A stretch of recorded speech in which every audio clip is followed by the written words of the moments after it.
संत तत्व। नारायणं नमस्कृत्य नरं चैव नरोत्तमं देवीं सरस्वतीं व्यासं ततो जयमुदीरयेत्। परमात्मा श्री कृष्ण के चरण में वंदन करने से जीवात्मा ज्ञान का अधिकारी होता है। श्री कृष्ण चरण में वंदन करना सरल नहीं है, बहुत कठिन है। कोई हाथ से मस्तक से वंदन कर सकता है, हृदय से वंदन नहीं करता है। हृदय में अभिमान भरा हुआ है, हृदय में अनेक जन्मों की वासनाएं पड़ी हैं, इससे हृदय कठिन हो जाता है।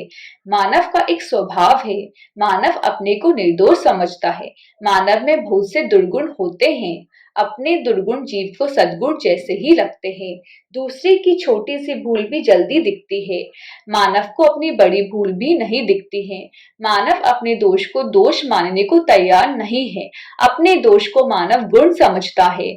जिसको किए हुए पाप के लिए पश्चाताप हुआ है, जिसको अपने दोष का भान हुआ है, वही हृदय से नमता है। पाप के लिए मानव को पश्चाताप नहीं होता है। कितने लोगों को मन में खटकता तो है कि ये पाप हुआ है, ये ठीक नहीं है, किंतु फिर वे मन को समझा देते हैं। सभी लोग पाप करते हैं, दूसरे लोग तो बहुत पाप करते हैं, उनसे तो मैं अच्छा हूँ। पाप को कभी साधारण समझना नहीं, साधारण सा पाप भी मन को बहुत बिगाड़ता है। साधारण पाप भक्ति में विघ्न करता है। पाप की यादी डायरी बनाओ, मैंने कितने पाप किए हैं, पाप को कभी भूलना नहीं और पुण्य को कभी स्मरण रखना नहीं। आप कोई भी अच्छा काम करो तो उसकी समाप्ति में एक संकल्प किया जाता है, अनेन कर्मणा भगवान परमेश्वरा प्रियताम न मम। हरि ओम तत्सत। श्री कृष्णार्पणमस्तु। न मम बोलकर संकल्प का जल छोड़ना होता है। इसका अर्थ यह होता है कि मैंने कुछ पुण्य किया ही नहीं है। आपके हाथ से जो कुछ अच्छा काम हुआ है उसको भूल जाओ। पुण्य को कहने से पुण्य का नाश होता है, पुण्य का स्मरण रखने से अभिमान बढ़ता है, पाप का स्मरण रखने से अभिमान धीरे धीरे मरता है। जितने पाप किए हैं उन्हें लिख कर रखो, पाप के लिए पश्चाताप हो और रोता हुआ मानव भगवान के चरण में वंदन करे तो भगवान दया करते हैं। भगवान बड़े दयालु है।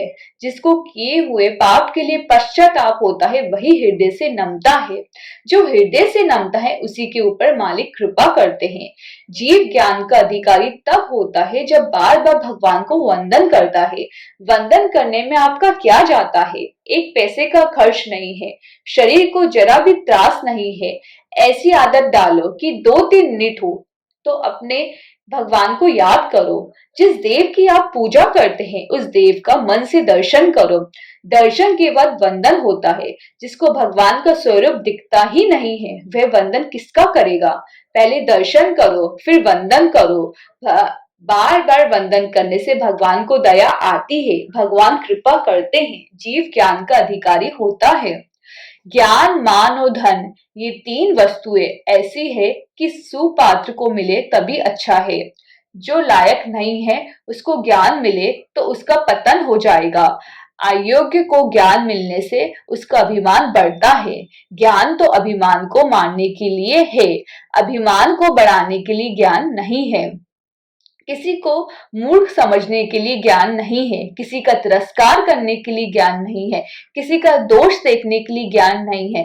सर्व में भगवान का दर्शन करने के लिए ज्ञान है। ज्ञान अभिमान को मारने के लिए है। जो लायक नहीं है उसको ज्ञान मिलने से अभिमान बढ़ जाता है, वे दूसरों को तुच्छ समझने लगता है।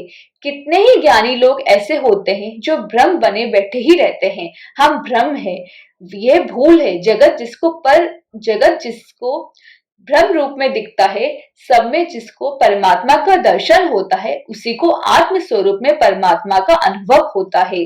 जब तक जगत भ्रम रूप से नहीं दिखता है तब तक आत्म स्वरूप में परमात्मा का अनुभव नहीं होता है। जगत को भ्रम भाव से देखो। जो लायक नहीं है उसको मान मिले ये अच्छा नहीं है, वह मान पचा सकता नहीं है। उसको ऐसा लगता है कि लोग मुझे मान देते हैं, मैं बड़ा सयाना हूँ। अयोग्य को मान मिले ये अच्छा नहीं है। जो लायक नहीं है उसको धन मिले तो वह धन का दुरुपयोग करेगा। धन का जो दुरुपयोग करता है, धन उसको मारता है। पैसा विष है, पैसा पतन का कारण है, पैसा अमृत भी है, वह परमात्मा के चरणों में ले जाता है। पैसे का सदुपयोग हो तो पैसा लक्ष्मी का स्वरूप है। लक्ष्मी जी कृपा करती है तब नारायण की गोद में बैठाती है। जो लायक नहीं है उसको धन मिले ये अच्छा नहीं है। जिसको भूख लगी है उसी के लिए भोजन अमृत है। जिसके पेट में बहुत अजीर्ण है उसके लिए अन्न विष विष के समान है। सुपात्र को ज्ञान मिले यही अच्छा है। अयोग्य को ज्ञान मिलने से उसका अभिमान बढ़ता है। अभिमान बढ़ने पर सभी दोष वहां आ जाते हैं। सभी दोष का बाप अभिमान है। अभिमान के बिना पाप नहीं होता है। पाप के पीछे अभिमान है। भगवान के चरणों में बारंबार वंदन करो, आपका कल्याण होगा। पाप को याद करो, हृदय पिघलेगा, आंख थोड़ी गीली हो जाएगी। मैंने पाप किया है, मैं लायक नहीं हूँ। भगवान को वंदन करूंगे तो प्रभु को दया आएगी। प्रथम स्कंद को आचार्यों ने अधिकार लीला माना है। जिसका अधिकार सिद्ध होता है उसको संत मिलते हैं। संत के पास संत आते हैं, दुर्जन के घर में संत नहीं जाते हैं। कदाचित जाए तो दुर्जन को संत में दोष ही दिखाई देते हैं। दुर्जन उसको कहते हैं जिसमें दोष ज्यादा है, सज्जन उसको कहते हैं जिसमें सद्गुण ज्यादा है। जिसमें दोष ज्यादा है उसको सभी में दोष ही दिखाई देते हैं। जिस मानव में गुण ज्यादा है उसको सभी में गुण ही दिखाई देते हैं। दुर्जन को संत का दर्शन जल्दी नहीं होता है, कदाचित हो तो उसको संत में भी दोष दिखाई देता है। महाराज क्रोध बहुत करते हैं, क्रोधी है। संभव है किसी साधु संत को क्रोध आता हो। हमारे जैसे संसारी मानव के क्रोध में और संत के क्रोध में बहुत अंतर है। संसारी मानव अपना स्वार्थ सिद्ध करने के लिए क्रोध करता है, जबकि संत दूसरों का कल्याण करने के लिए क्रोध करते हैं। मानव के क्रोध में वेद है, द्वेष है और संतों के क्रोध में प्रेम भरा हुआ है। संत प्रेम से क्रोध करते हैं। ऐसा देखा जाता है कि संत जिस पर क्रोध करते हैं उसका कल्याण हो जाता है। संत जिसको अपना समझते हैं, जिसका कल्याण करने की उनको भावना होती है, उसी के ऊपर क्रोध करते हैं। संतों में भी दोष होता है। इस संसार में निर्दोष एक परमात्मा श्री कृष्ण है, निर्दोष भगवान श्री राम है, भगवान शंकर निर्दोष है। सभी में एक आद दोष होता है। शास्त्रों में ऐसा लिखा है, जो मल मूत्र से भरे हुए शरीर में रहता है उसने बड़ा भारी पाप किया है, उसने महान भूल की है, इसलिए मल मूत्र से भरे हुए शरीर में वह आया है।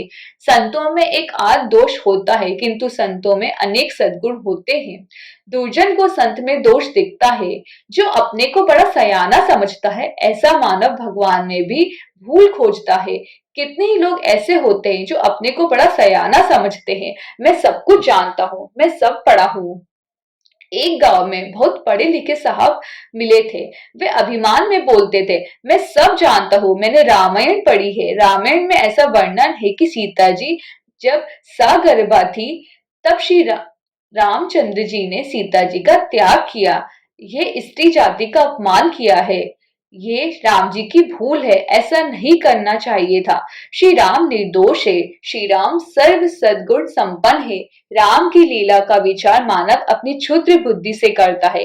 कितने लोग तो ऐसा समझते हैं कि मेरी बुद्धि के अनुसार भगवान सब कुछ करे तो मैं भगवान को मानूं। मानव की बुद्धि बहुत बिगड़ी हुई है। श्री सीताराम निर्दोष है। श्री सीताराम सर्व सद्गुण संपन्न है। श्री सीताराम परमात्मा है। रामायण में कहीं सीता माँ ने ऐसा कहा नहीं है कि प्रभु ने अच्छा नहीं किया है। श्री सीता माँ अनेक बार ऐसा बोली है कि मेरे ऊपर प्रभु का बहुत प्रेम है, इसलिए मेरा त्याग किया है। मेरे राम निर्दोष है। मेरे राम जो कुछ करते हैं वह सब कुछ उचित ही होता है। श्री राम किसी रानी को प्रसन्न करने के लिए राजा नहीं हुए।